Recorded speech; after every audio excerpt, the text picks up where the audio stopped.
ハッピーテンスアニバーサリー、黒ずきんの目次へようこそ。今年は記念すべきゴーストリック10周年。前回に引き続き全5回に分けてゴーストリックの動画を投稿していく予定です。スケジュールです。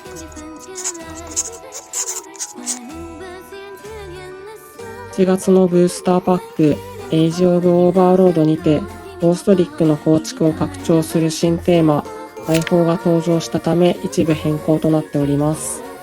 第1回では12期に入ってからのゴーストリックの解説を、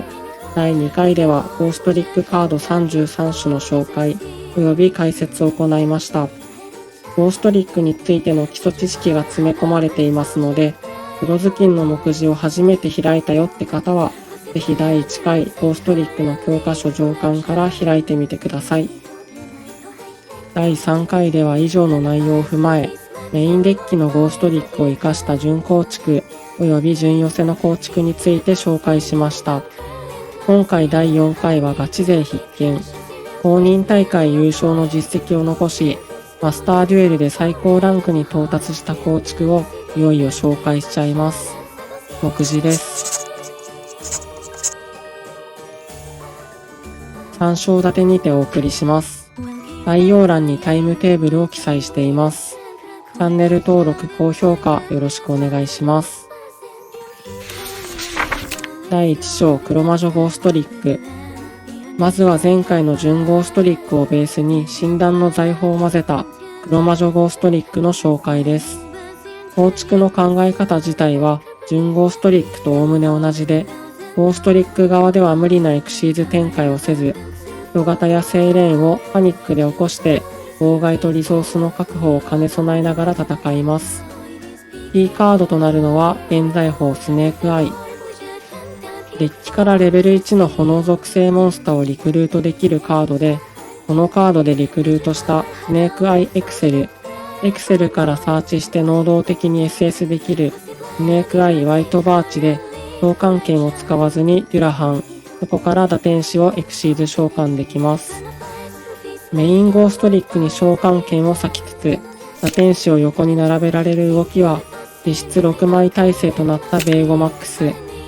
かも現在法スネークアイには墓地のスネークアイモンスターをデッキに戻しつつ、デッキからレベル1の炎属性モンスターをサーチする効果があるため、ピン刺しのホワイトバーチをデッキに戻した状態で2巡目のエクセルを用意できます。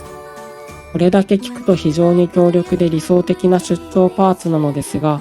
手札コストとゴーストリック側の貫通力のなさがネックになります。まず現在法スネークアイは、自分の場の表側カードをコストに発動することのできるカードですが、場に表側のカードを構えることが難しいゴーストリックにとってのコストは必然的にこのカードを持ってくる黒魔女ディアベルスターとなります。黒魔女ディアベルスターは能動的に手札から SS することができますが、これには手札コストを要求します。ゴーストリックには墓地効果のあるカードがほとんど存在しないため、これが地味に痛い。黒魔女の効果が通ったとしても、現在法スネークアイにうららや G をもらえば、2対1交換か、それ以上のディスアドバンテージを被ることになります。これではせっかくのゴーストリックの強みである誘発受けの良さが丸つぶれです。財宝側からしても、ゴーストリックが妨害の貫通に寄与してくれるわけではなく、もっと言うと手札コストを活かせる、展開途中で場に表側カードを用意できるといった財宝をうまく使えるデッキの条件をそもそものゴーストリックが満たしてないと言えるでしょう。召喚権を使わずに打天使を立てられるという点以外において、ゴーストリックと財宝が喧嘩していることは明らかで、これに対する解決策は2つ。1つ目はデッキタイプを展開型に寄せること。BD やマジシャンズソウルズを採用した一軸構築にし、展開力を上げることで、より安定してランク1を出力できるようにします。メインゴーストリックへのアクセスは、リトルオポジションのほか、一軸であるためワンチャンに頼ることもできます。この構築については次章でお話しします。2つ目は黒魔女が1ターン目に触るカードを裏切りの財宝シルビアにすること。裏切りの財宝シルビアは黒魔女をコストに場の表側カード1枚の効果を無効にできる万能無効罠であり、現在法スネークアイとは異なり、誘発を踏むことなく雑に一妨害構えることができます。ゴーストリックが苦手とするハーピーの羽ぼうきや拮抗勝負への回答としても丸。相手ターンに墓地へ送られた黒魔女には蘇生効果が内蔵されており、その着地時には再びシルリアやスネークアイをデッキからセットできます。蘇生の際にもコストが必要となるため消費はとても激しいのですが、最低限一妨害という仕事はしていますし、開始の自分ターンには反転召喚したゴーストリックカードで相手の妨害を踏みつつ、スネークアイの展開を通すことができます。黒魔女で発生する損失分は、展開の際に2回のサルベージ効果を発動するデュラハンでしっかり回収。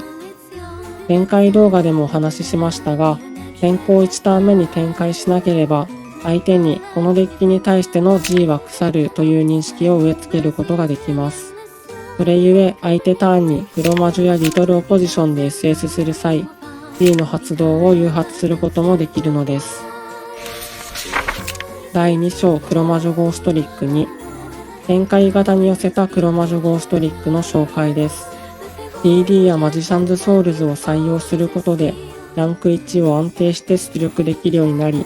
スネークアイ展開が止められたとしても妨害を貫通できる可能性が生まれました。召喚権をスネークアイや DD に割くことが多くなるため、メインゴーストリックへのアクセスにはリトルオポジションのほかワンチャンを起用します。ワンチャンでゴーストリックマリーにあらかじめアクセスしておくことで、エンド時にメインゴーストリックを裏側でリクルートできます。いつも通り2体目の打天使からはパニックにタッチして未来竜王に変換。これで2妨害です。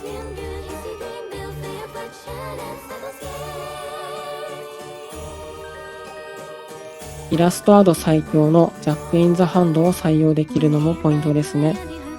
この構築における特筆すべき点として、ゴーストリックフィールド魔法の複数枚採用です。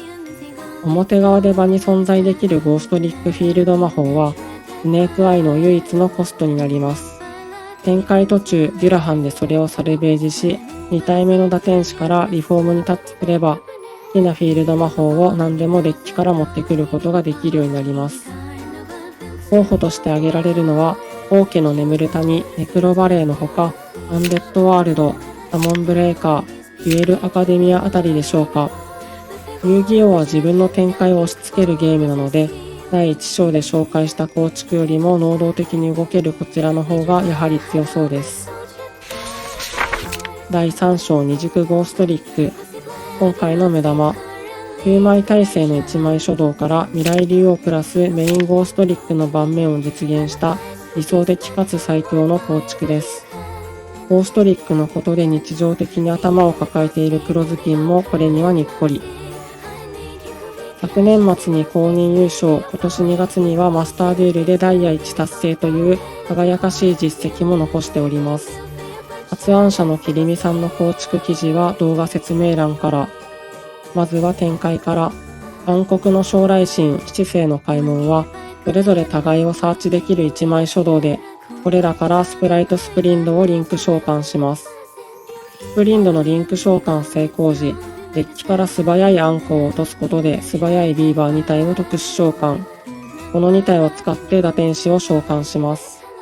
いつもであればショットをサーチして未来竜王につなぐところですが、ここでリフォームをサーチ。知性の開門は手札をコストに墓地から暗黒の将来神を蘇生してくれるカード。この効果でリフォームを切ることで、二軸では出すことの難しいアルカードやデュラハンを経由することができます。アルカードを経由した後は、通常通り未来竜王を目指します。これにより墓地のサキュバスとショットを回収できるため、次ターンのリソースを確保できます。スプリンドと蘇生した暗黒の将来神でギガンティックスプライトをエクシーズ召喚。ギガンティックから人型化妖精をリクルートし、自身の効果で裏側にすることで盤面完成です。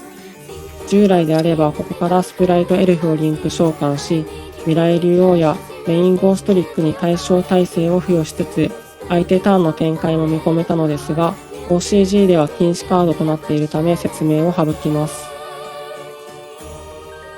エルフの禁止は二軸においては相当な痛手で、リソースが枯渇しやすくなったことから、これまでのような実績を出すことは難しいと思われますが、それでも未来竜王プラスメインゴーストリックの理想盤面を豊富な一枚書道から形成できるのはこのギミックのみです。メインのスプライトも大きく規制されはしましたが、展開補助、妨害など、サブギミックの観点からするとその力は健在です。1枚書道が6枚だと心もとないのであれば、ビリレイスの地図でかさ増しするのもいいでしょう。これまでたくさんのゴーストリックデッキを触れてきましたが、ゴーストリックのポテンシャルを最大限引き出し、かつガチ環境でも渡り合うことのできる、まさに理想の構築でした。次回はいよいよ最終回の第5回です。ゴーストリック使いのみんなが自分に合った構築と出会うことのできる、そんなチャンネルにできたらと思います。いつか純構築を組めるその日まで一緒にいよう。